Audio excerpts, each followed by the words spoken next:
अस्सलामुअलैकुम। आज का हमारा लेक्चर है multiplication of integers exercise 3.2।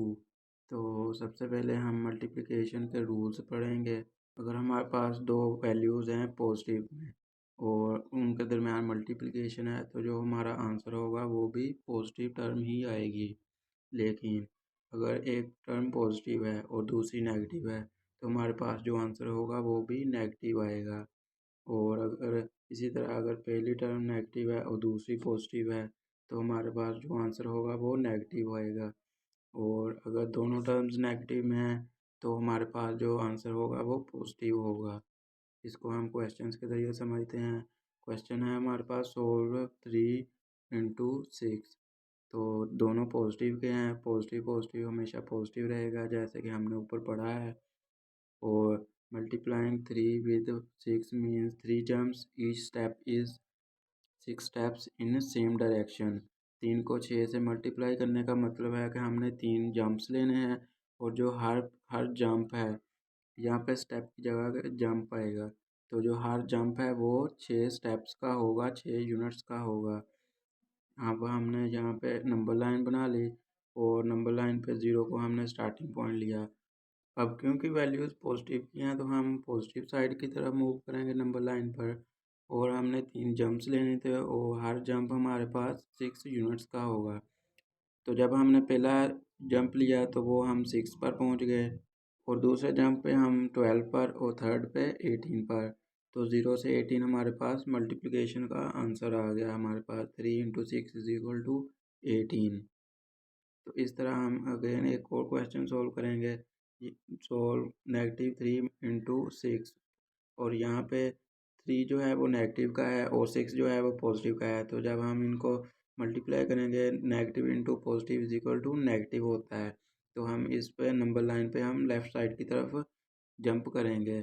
Multiplying -3 with 6 means 3 jumps, each jump is of 6 steps in the same direction of -3। -3 को 6 से मल्टीप्लिकेशन का मतलब ये होगा कि हम 3 जंप लेंगे और हर जंप 6 यूनिट्स का होगा या 6 स्टेप्स का होगा।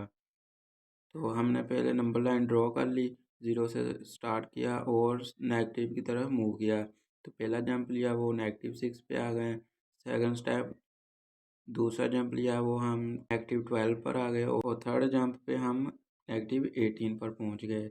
तो इस तरह हमने 0 से -18 पर 3 जंप्स में डिस्टेंस कवर किया तो हमारा मल्टीप्लिकेशन का आंसर आ गया -18। नेक्स्ट क्वेश्चन है find the product of +24 and -10। हमने 24 और -10 को मल्टीप्लाई करना है। प्रोडक्ट का मतलब होता है मल्टीप्लिकेशन। तो जब हमने इसको सॉल्यूशन में सबसे पहले इस फॉर्म में लिख लेना है और नेक्स्ट टाइम में हमने इसको पॉजिटिव और नेगेटिव को जब मल्टीप्लाई करेंगे तो नेगेटिव आएगा। उसको बाहर लिख लिया ब्रैकेट्स के और 24 को 10 से मल्टीप्लाई कर लिया। तो जब इसको मल्टीप्लाई किया तो हमारे पास 240 आंसर आ गया और नेगेटिव एज नीचे आ गया। ये हमारे पास थी मल्टीप्लिकेशन। अब है division of integers. The division of integers is the inverse process of multiplication. Division जो है वो हमारे पास मल्टीप्लिकेशन का इन्वर्स होता है, उल्ट होता है। फॉर एग्जांपल अगर हम 7 को 6 से मल्टीप्लाई करें तो हमारे पास 42 आता है। लेकिन अगर हम 42 को 7 से डिवाइड करें तो हमारे पास 6 आएगा। नेक्स्ट हम डिवीजन की डेफिनेशन पढ़ते हैं। Division of N integer dividend by another given integer divisor. हमारे पास हमेशा डिवीजन में दो नंबर्स गिवन होंगे, एक को हम डिवाइज़र कहेंगे और एक को dividend. Means to find an integer quotient which when multiplied by the given integer division will give dividend. तो इसका मतलब ये हुआ कि जब भी हम किसी डिवाइज़र को ऐसे नंबर से मल्टीप्लाई करें जिसे हम कोशेंट कहते हैं तो हमें दोबारा डिविडेंड मिलेगा। नेक्स्ट क्वेश्चन है हमारे पास सोल्व 45 डिवाइडेड बाय 5। हमने 45 को 5 से डिवाइड करना है। तो हमने पढ़ा कि डिवीजन जो है वो मल्टीप्लिकेशन का इन्वर्स है। तो हमने डिवीजन को मल्टीप्लाई में चेंज किया और जब हमने इसको चेंज किया तो ये जो 5 है ये फ्रैक्शन की फॉर्म में इन्वर्स हो जाएगा और 5 का इन्वर्स होता है 1/5।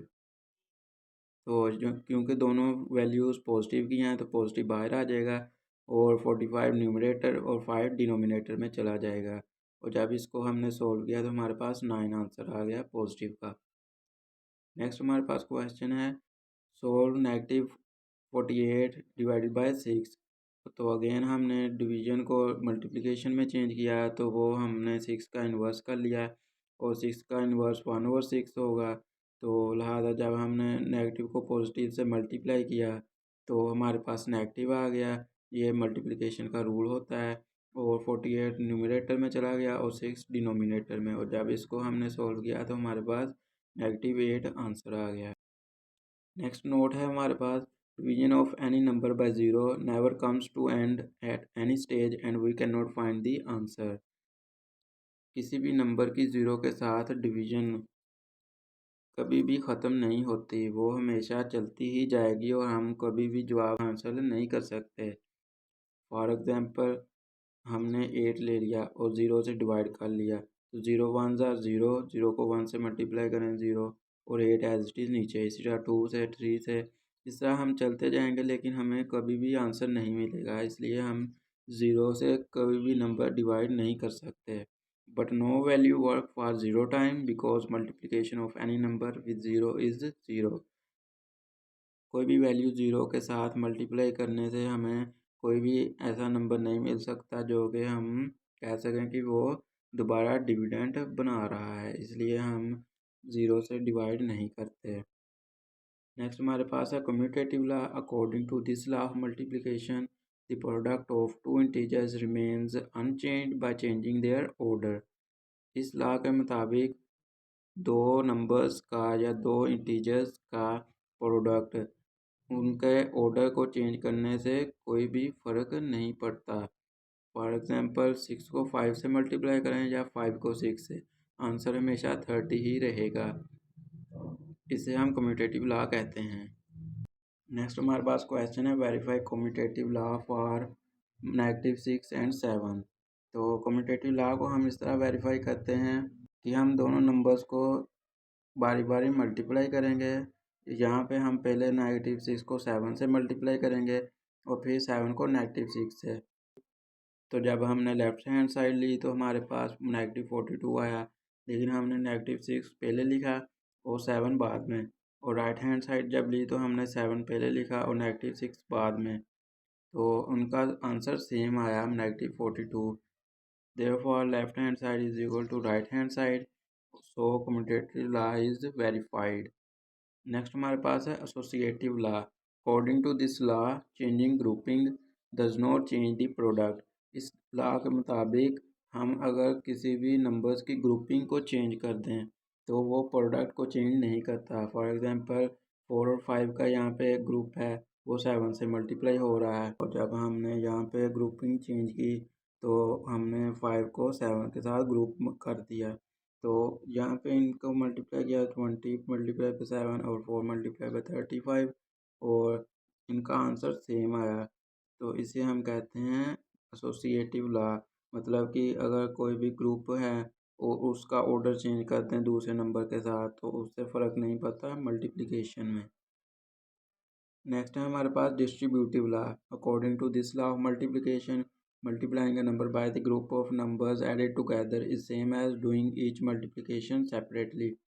इस लॉ के मुताबिक एक नंबर को किसी भी नंबर्स के ग्रुप के साथ मल्टीप्लाई करें तो उसका आंसर सेम आता है अगर हम उस ग्रुप को अलग-अलग मल्टीप्लाई करें। फॉर एग्जांपल ये हमारे पास एक 2 + 3 का ग्रुप है और 4 इससे मल्टीप्लाई हो रहा है, लेकिन अगर हम इसको ऐड करके मल्टीप्लाई करें या हम इसको सेपरेटली मल्टीप्लाई करें। सेपरेटली क्या मतलब कि पहले हम 4 को 2 से मल्टीप्लाई करें प्लस 4 को 3 से मल्टीप्लाई करें तो आंसर हमेशा सेम आएगा, तो इसे हम डिस्ट्रीब्यूटिव लॉ कहते हैं। नेक्स्ट हमारे पास क्वेश्चन है verify distributive law for this expression. तो सबसे पहले लेफ्ट हैंड साइड हम सॉल्व करते हैं। तो लेफ्ट हैंड साइड पे है -10 इंटू 20। 20 कैसे है 13 + 7 इज इक्वल टू 20। क्योंकि 20 पॉजिटिव का है तो नेगेटिव पॉजिटिव नेगेटिव होता है, तो नेगेटिव बाहर आ गया। 20 को 10 से मल्टीप्लाई किया तो हमारे पास 200 आ गया। और राइट हैंड साइड पे है -10 इंटू 7 प्लस -10 इंटू 13। ये हमने पहले हमने इस ग्रुप के साथ मल्टीप्लाई किया है -10 को, और फिर हमने सेपरेटली। तो जब 10 को 7 से मल्टीप्लाई किया तो 70 आया, 13 से किया 130 आया, नेगेटिव एसटीज आ गए। और जब हमने इसमें नेगेटिव 70 और ब्रैकेट को ख़त्म किया तो पॉजिटिव नेगेटिव नेगेटिव आ गया, नेगेटिव 70 माइनस नेगेटिव 130 आ गया। और इनको सब्ट्रैक्ट जब ऐड किया, जब दो वैल्यूज़ नेगेटिव की हों तो वो ऐड होती हैं, तो हमारे पास नेगेटिव 200 आ गया। तो क्योंकि left hand side right hand side के इक्वल आ गई है, तो हमारे पास जो है वो वेरीफाई हो गया है डिस्ट्रीब्यूटिव लॉ। नेक्स्ट हमारे पास नोट है, when we add an integer with 0 we will get the same integer in result. जब हम 0 को किसी भी इंटीजर के साथ ऐड करें तो वो हमें हमेशा वही इंटीजर मिलेगा। तो 0 is called additive identity of for addition. तो 0 हमारे पास एडिशन के लिए एडिटिव आइडेंटिटी कहलाती है। The integer 1 is the same as 0 in addition. जो इंटीजर 1 है वो 0 की तरह होता है। जैसे एडिशन में हम 0 को किसी भी नंबर से ऐड करें तो कोई फ़र्क नहीं पड़ेगा, इस तरह हम अगर किसी मल्टीप्लिकेशन में 1 को किसी भी नंबर के साथ मल्टीप्लाई करें तो कोई भी फ़र्क नहीं पड़ेगा। The product of 1 and an integer is the same as that number. 1 का किसी भी इंटीजर के साथ प्रोडक्ट सेम रहेगा। फॉर एग्जांपल 13 को 1 से मल्टीप्लाई करें या 1 को 13 से, आंसर हमेशा 13 ही आएगा। इसे और इसलिए 1 हम मल्टीप्लिकेटिव आइडेंटिटी कहते हैं। तो 0 हमारे पास एडिटिव आइडेंटिटी होती है और 1 हमारे पास मल्टीप्लिकेटिव आइडेंटिटी होती है। नेक्स्ट हमारे पास है question, the sum of two integers is 194, one of them is -28, find the other integer. तो इसका हम सॉल्यूशन फाइंड करेंगे। तो क्वेश्चन हमारे पास है कि दो नंबर्स का सम 194 है, उनमें से एक नंबर -28 है, तो हमने दूसरा नंबर फाइंड करना है। तो सॉल्यूशन है हमारे पास, टोटल सम ऑफ इंटीजर्स हमारे पास 194 है, फर्स्ट इंटीजर हमारे पास -28 है, तो हमने दूसरा इंटीजर फाइंड करना है। तो उसके लिए फार्मूला है total sum is equal to first number plus second number. तो 194 टोटल सम है और फर्स्ट नंबर हमारे पास -28 है प्लस सेकंड नंबर। तो जब हम -28 को लेफ़्ट साइड पे ले आएंगे तो वो पॉजिटिव हो जाएगा, तो second number is equal to 194 plus 28। जब इनको ऐड किया तो वो 222 आ गया, हेंस सेकंड नंबर हमारे पास है 222।